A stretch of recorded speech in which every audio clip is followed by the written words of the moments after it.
Shagalalliyar Uwa Kashi na 19. Ko da gari ya waye Sajida ce ta shirya musu breakfast wanda hakan sosai Salima ta ji daɗi ta dinga sa mata albarka. Sosai Sajidar ita ma a ɓangarenta ta ji daɗin albarkar da take sa mata. Wani sanyi take ji yana ratsa mata zuciya. Bayan sun kammala breakfast ɗin ne ta bata wata abaya mai kyau sabuwa ta ce ki je ki saka za mu je Kano ne gun 'yan uwana su ma su ganki. Da sauri Sajida ta dube ta ce mama ai mijina bai ce in je ba. Da a bari sai gobe in ya zo yau sai a tambaye shi ta faɗi bakinta na rawa.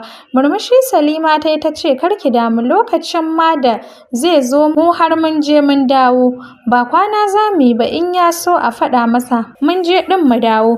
Sajida shiru ta yi bata ce komai ba. Haka ta kimtsa ta dawo ta samu su ma sun kimtsa suka fice zuwa mota. Ga mamakin Sajidar Salima ta gani a mazaunin direba da sauri ta juyo ta dubi Salimar murmushi ta yi mata ta ce kar ki damu ɗan ƙanin mijina ne Salim direbanmu baya nan shi ne na kira shi ya kai mu. Gyaɗa kai kawai ta yi Salima da kanta ta buɗe mata murfin motar ta shiga suka fice daga gidan. Shi kanshi Salim ɗin mamakin ganin Sajidar yake duk da yanzu ta sauya ta ƙara girma amma bai mance ta ba. Haka suke tafe suna hirarsu ita dai Sajida ba ta cewa komai har suka iso Kano.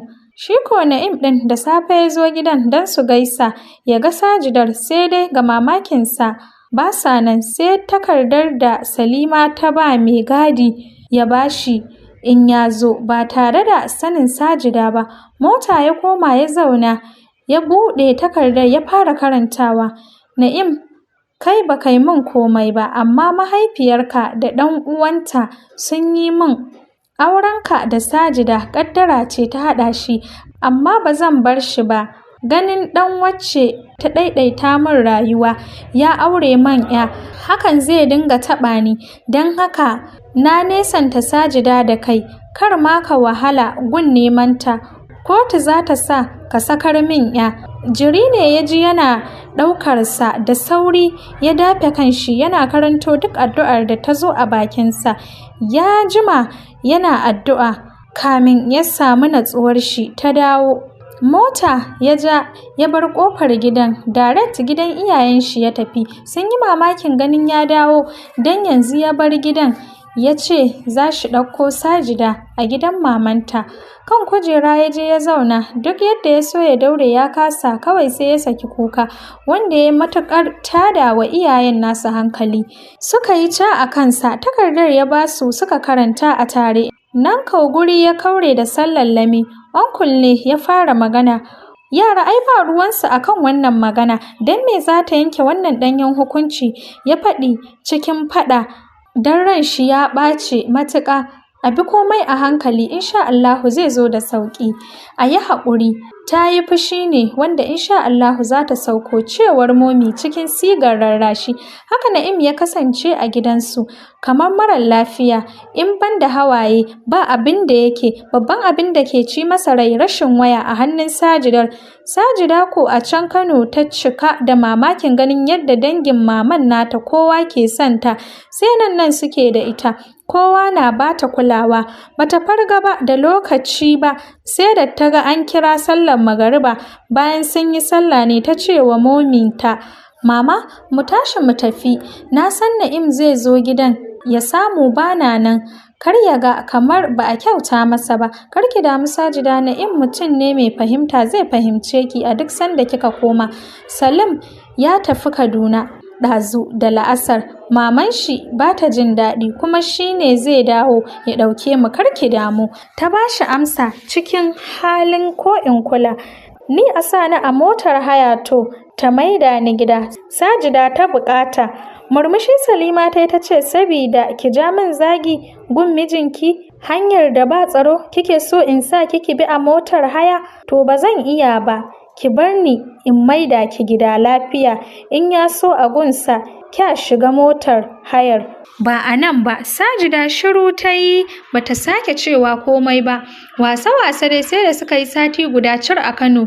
Zuwa lokacin Sajidar ko abincin kirki ba ta iya ci saboda damuwa. Wanda ita Salima ko ta yi kamar bata san halin da take ciki ba. Tiket ta siya musu zuwa Abuja, wanda Sajida ta cika da farin ciki. Tunaninta Kaduna za su je, har suka sauka Abuja. Bata kawo komai ba. Har suka iso gidan Salimar na Abuja da ya gaji da haɗuwa. Bayan sun shige ne Salima ta ba masu gadin umarnin hana Sajida fita daga gidan ba tare da Sajidar ta san haka ba. Bayan sun yi wanka sun huta ne Salima ta dubi Sajida ta ce, Sajida na gode da haƙuri da juriya da biyayyar da kika nuna min, Allah ya miki albarka. Sai dai ina so ki sani ba na ɗauke ki bane daga Kaduna da nufin zan maida wa mijinki ba. Ko ɗaya aurenku zan raba don ba zan jura ganin ki tare da ɗan maƙiyata ba a ƙarƙashin inuwar aure kamar yadda ta raba ni da babanki, ni ma sai na raba ku, ta faɗi a fusace.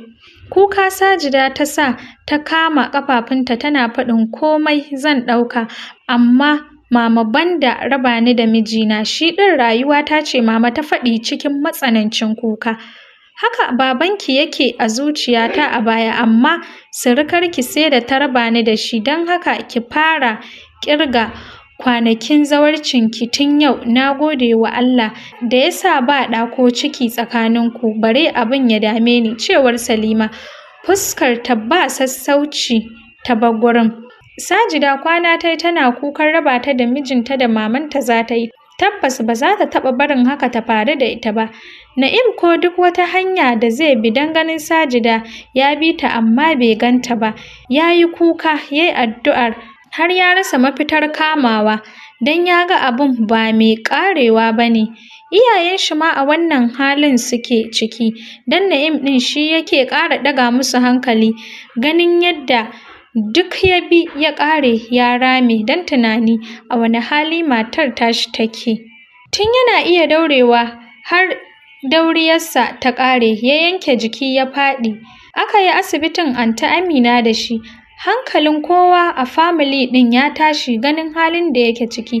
Ita kanta Anty Amina kuka take in tana duba shi, ganin yadda ƙanin nata ya ƙare ya lalace. Mama, jikina na bani, mijina bai da lafiya, ki yi wa Allah ki bar ni in tafi gun mijina, wallahi ba zan iya rayuwa babu shi ba, cewar Sajida tana kuka a gaban Salimar. Sajida, ni iyayena na rasa a dalilin baƙin cikin uwar mijinki. Zan fi kowa farin ciki Na'im ɗin ya mutu, ta ji abin da na ji nima. Na'im ba zai mutu ba, Mama, sabida ba shi ya yi miki laifi ba, maman shi ce. Me yasa kike so ki koya wa zuciyata tsanarki ne, Mama? Ta faɗi tana kuka mai tsuma zuciya. Barin gurin Salima ta yi don bata san me za ta kuma cewa ba. Sajida miƙewa ta yi ta fice ta nufi gate ɗin da niyyar ficewa a gidan, amma masu gadi sun hana ta. Hakan ne yasa ta koma parking space ta zauna tana kukanta a gurin. Ko da dare ya yi ƙin shiga ciki ta yi, duk ko da irin maganar da maman ta yi mata, ta ƙi ta koma ciki. Ta ce a bar ta a gurin ta kwana, ba tare da tsoron komai ba. Ko da gari ya waye zuwa ta yi ta same ta a sume a gurin, duk amai ya ɓata mata jiki, rai a hannun Allah. A gigice ta kwashe ta zuwa cikin gidan, ta kira dakto ɗin gidan ya zo ya duba ta.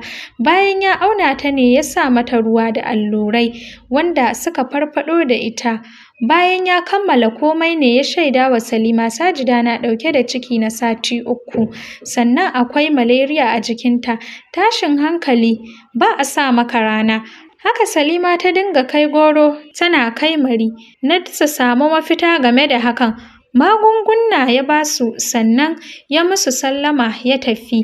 Dole ta zubar da cikin don ba za ta taɓa barin hakan ta faru ba, sai dai komai ya faru. Zuwa dare Sajida ta dawo hayyacinta, da ƙyar ta sha tea ɗin da aka haɗo mata, don yanzu ɗaki ta sa ta rufe don kar ta ƙara fita waje ta kwana. Da gari ya waye ne Sajida bayan ta yi sallah ta ƙudiri aniyar fita gidan ko ta halin ƙaƙa, sai dai komai zai faru ya faru. Miƙewa ta dubi Salima da ke tsaye gaban TV ta ce, Mama, ki buɗe man ƙofar nan in fita. Zan buɗe miki amma da sharaɗin dole ki amince da batun raba aurenku da Na'im da zan sa kotu ta yi. Matuƙar kina so na ci gaba da amsa sunan mahaifiyarki, cewar Salima ba tare da tunanin komai ba.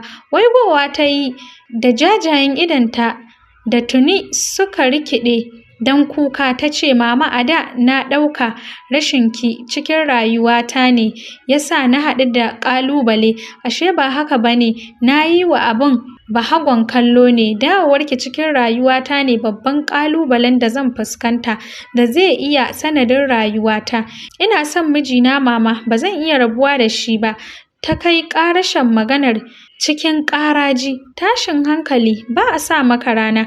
Bakinta har harɗewa yake. Ta ce, kina nufin mijinki ya fi ni a gurinki, ni mahaifiyarki da na haifo ki? Ƙwarai kuwa, Mama, ya fi ki. Ta ba ta ansa tana kallon ƙwayar idonta babu ko alamun tsoro, domin kuwa ya kau daga fuskarta.